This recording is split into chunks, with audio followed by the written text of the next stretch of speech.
መንግስት ከተባራሪ ወይንም ኮንትሮባንድ ገቢያዎች በእጥፍ ዋጋ የሚገዛውን ናፍጣ መጠን በእጥፍ ለማሳደግ ወሰነ። ይህም አሁን ችግር ውስጥ የገባውን የናፍጣ አቅርቦት የመካከለኛው ምስራቅ ጦርነት ከመነሳቱ በፊት ወደ ነበረው ዕለታዊ የ9 ሚሊዮን ሊትር አቅርቦት ለመመለስ ይረዳል ተብሏል። ነገር ግን የዋጋ ጭማሪ ይኖራል የሚል ስጋት ያደረባቸውም ቀላል አይደሉም። ጤና ይስጥልን፣ ኢትዮ ፍሮንቶች ነን። አብራችሁን ስትቆዩ ከዚህ ጉዳይ ውጪ በደቡብ አፍሪካ ስደተኞች እየደረሰባቸው ነው ስለተባለው ጥቃትም የምንላችኋለን። እስከዛው ቻናላችንን ሰብስክራይብ፣ ላይክ እና ሼር እያደረጋችሁ አብራችሁን ቆዩ። መንግስት ናፍጣን እጥፍ በሆነ ውድ ዋጋ በመግዛት ለመቀጠል ወሰነ። በዚህም በመካከለኛው ምስራቅ ኢራን ከእስራኤልና አሜሪካ ጋር ጦርነት ውስጥ በመግባቷ ምክንያት በግማሽ እንዲቀንስ ተደርጎ የነበረው የሀገር ውስጥ ዕለታዊ የናፍጣ አቅርቦት ከጦርነቱ በፊት ወደ ነበረው ዕለታዊ የአቅርቦት መጠን ለመመለስ መወሰኑን የገንዘብ ሚኒስትሩ አህመድ ሺዴ ተናግረዋል።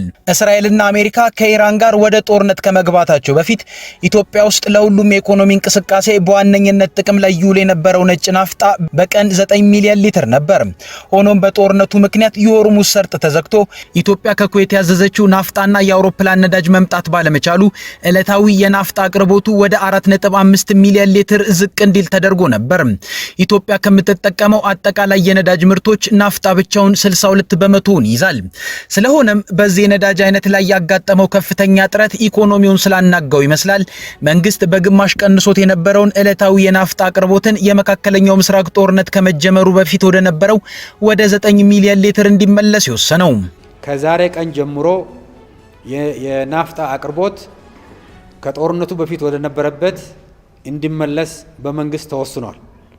ይሄ ማለት ነው በቀን 4.5 ሚሊዮን ናፍጣ በአገር ደረጃ እናቀርብ የነበረው ከጦርነቱ በፊት ወደ ነበረበት ወደ 9 ሚሊዮን ሊትር የቀን አቅርቦት እንዲመለስ ውሳኔ ተመልሷል። ውሳኔውንም ተግባራዊ በማድረግ ረገድ ለአዲስ አበባ ከተማ ከዛሬ ጀምሮ ከጅቡቲ ከጦርነቱ በፊት ወደ ነበረበት የአቅርቦት መጠን ጭነት ከዛሬው ቀን ጀምሮ መጫን ይጀምራል ማለት ነው። ከገንዘብ ሚኒስትሩ አህመድ ሺዴ አነጋገር መረዳት እንደሚቻለው የኢትዮጵያ መንግስት በኢኮኖሚው ላይ ያጋጠመውን አደገኛ መናጋት አንድ ውሳኔ ብቻ እንዲወስን አድርጎታል።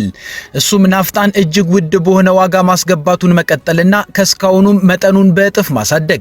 ምክንያቱም አሁንም ቢሆን የሆርሙዝ ሰርጥ ስላልተከፈተም ብቻ ሳይሆን አሁን ባለው የአሜሪካና የኢራን ድርድር ሂደት የሆርሙዝ ሰርጥ በቅርቡ የመከፈት ተስፋም ስለሌለው፣ ስለሆነም የመካከለኛው ምስራቅ ጦርነት ካመጣው የነዳጅ ዋጋ ጭማሪም እጥፍ በሆነ ዋጋ ናፍጣን ለመግዛት ወስኗል ማለት ነው።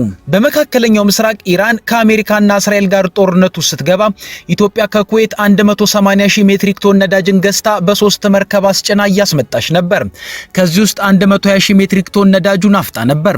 በጥቅሉም 1,350,000 በርሜል ነዳጅ ነው ኢትዮጵያ ከሆርሙዝ ወሽመጥ በዚያ ማዶ ተቀርቅሮ የቀረባት። በዚህም የተነሳ በጦርነቱ ምክንያት 115 የአሜሪካን ዶላር ገብቶ የነበረውን አንድ በርሜል ናፍጣን ከተባራሪ ገበያ 250 የአሜሪካ ዶላር እየገዛ ማስገባት ጀምሯል።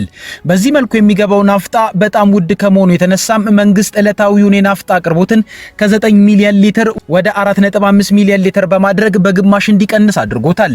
ይህም የምርቶች ምልልስን በእጅጉ ቀንሷል። የምርቶች ዋጋ ውድነትን እጅግ ከፍተኛ በሚባል ደረጃ ጨምሯል። አንዳንድ ዘርፎች ስራ አቁመዋል ማለትም ይቻላል። በከተማም በክልሎችም የሰዎች ጉዞ በጣም ተገቷል። ለጉዞ ያልተገቱትም ውድ ዋጋን ለትራንስፖርት ለመክፈል ተገደዋል። አሁን ባለው ሁኔታ መንግስት ባለው ውድ ዋጋም ቢሆን ለኢኮኖሚው መንቀሳቀስ ሲል ናፍጣን በበርሜል በ250 ዶላር እየገዛ ለማስገባት የወሰነ ይመስላል። ይህም በከፍተኛ የዋጋ ውድነት የገባውን ናፍጣ በእጥፍ እንደገናም ለመግዛት ወስኗል ማለት ነው። ኢትዮ ፍሮንት የኢትዮጵያ መንግስት ናፍጣን በከፍተኛ ዋጋ እየገዛ የሚያመጣባቸውን ገበያዎች መረጃ ለማግኘት ሞክራለች። በዚህም አሁን ላይ 3 መርከቦች ጅቡቲ ወደብ ዶራሌ ተርሚናል ላይ መድረሳቸውን ተረድተናል። ከምስሉ ላይ መረዳት እንደሚቻለውም ከ3ቱ መርከቦች ውስጥ 2ቱ መርከቦች ከሳውዲ አረቢያና ኦማን ነው ነዳጅን ጭነው የመጡት። ኦማን በመካከለኛው ምስራቅ ጦርነት ሳቢያ በሆርሙዝ ነዳጅን ማሳለፍ ባትችልም በሌላኛው መውጫዋ ነዳጅን እየሸጠች ነው። ሆኖም እነዚህ ጅቡቲ የደረሱት 3 የነዳጅ መርከቦች በዶራሌ ተርሚናል በኩል ነው የቆሙት። ለኢትዮጵያ ነዳጅ ይዘው የሚመጡ መርከቦች ግን በብዛት በሆራይዘን ተርሚናል በኩል ነበር የሚቆሙት። ምንጮቻችን እንዳሉት አሁን አንዳች አይነት ንግግር ተደርጎ ነዳጅ የጫኑት መርከቦች ዶራሌ ተርሚናል ላይ ቆመው ሊሆን ይችላል። በሌላ በኩል ባለፈው ሳምንትም ለኢትዮጵያ ነዳጅን የጫኑ እንደሆኑ የሚታመኑ የሚታመኑ 2 መርከቦች ጅቡቲ ወደብ ቆመው ነበር። ከጥቂት ሳምንታት በፊትም 3 መርከቦች ነዳጅን ለኢትዮጵያ ሊያቀርቡ ጅቡቲ ወደብ ላይ ቆመው ነበር። ሆኖም እስካሁን ጅቡቲ የደረሱት መርከቦች ብቻቸውን በኢትዮጵያ አስተማማኝ በሆነ መልኩ ናፍጣን በቀን ወደ 9 ሚሊዮን ሊትር እና ከጦርነቱ በፊት ወደ ነበረው መጠን ሊያደርሱት እንደሚችሉ አጠራጣሪ ነው። ምክንያቱም የመካከለኛው ምስራቅ ጦርነት ሲጀመርም ኢትዮጵያ የመጠባበቂያ ነዳጇን እያሟጠጠች በመሆኑ ሲገባ የነበረው ናፍጣ እየተከማቸም በየዕለቱ ጥቅም ላይ እየዋለም ላይ በቃ ይችላል።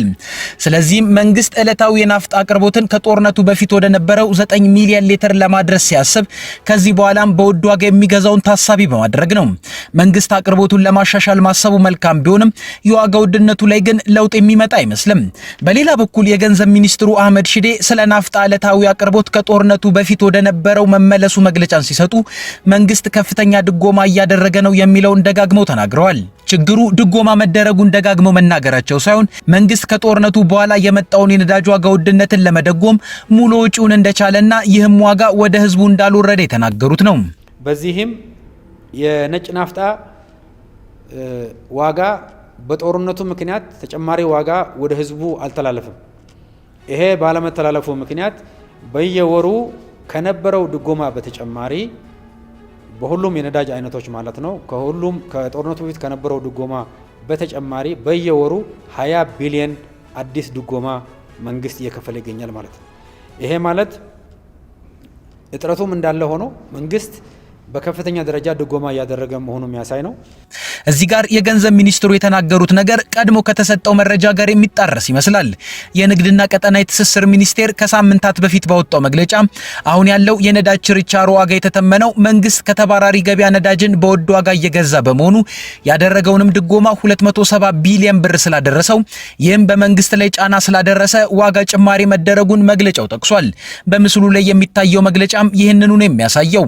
አሁንም ቢሆን መንግስት ለነዳጅ ያደረገው ድጎማ ከ270 ቢሊዮን ወደ 300 ቢሊዮን ብር ማደጉን የገንዘብ ሚኒስትሩ ገልጿል። ስለዚህም ይህን መሰረት ያደረገ የነዳጅ ዋጋ ጭማሪ ሊኖር ይችላል። ምክንያቱም የገንዘብ ሚኒስትሩ መንግስት ነዳጅ ላይ ስላደረገው ድጎማ ደጋግመው ባወሩባቸው መግለጫዎች ጊዜ በሙሉ ከቀናት በኋላ የነዳጅ ችርቻሮ ዋጋ ጨምሯል።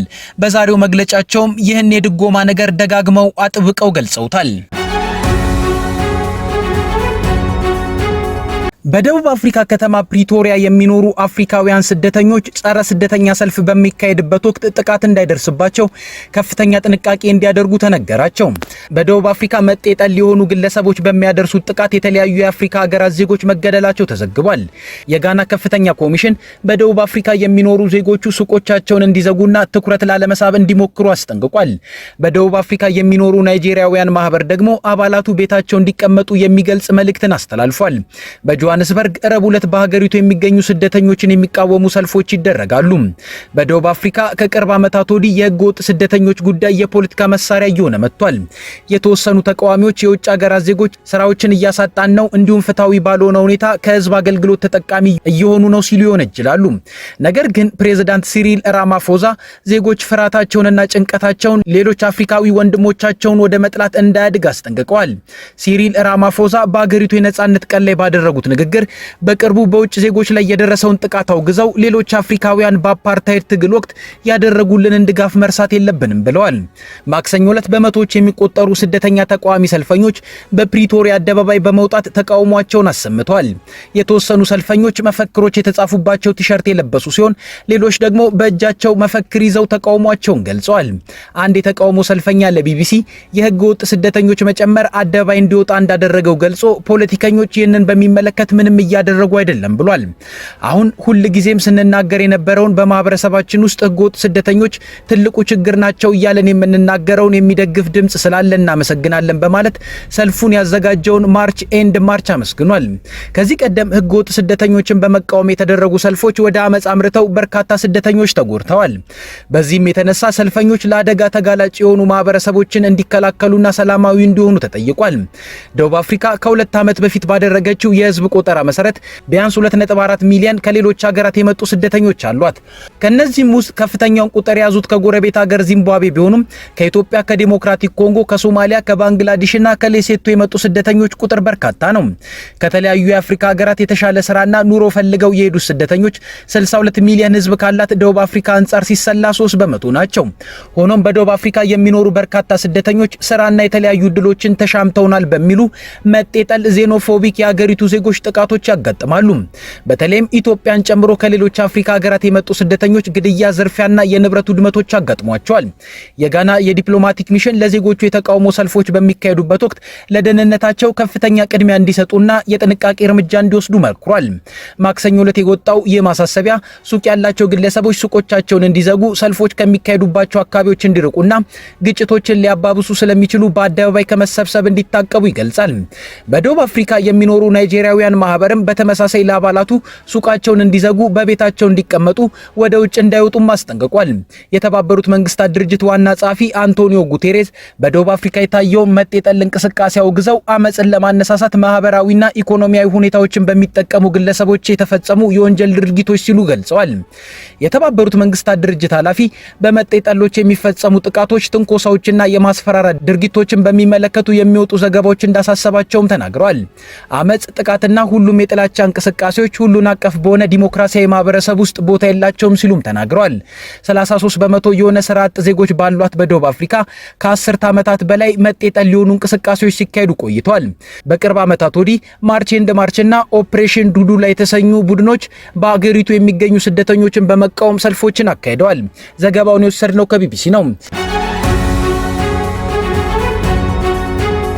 ከኢትዮ ፍሮንት የዛሬ ጉዳዮቻችን እነዚህ ነበሩ። ቻናላችንን ሰብስክራይብ አድርጉልን። አብራችሁን ስለቆያችሁ እናመሰግናለን። መልካም ጊዜ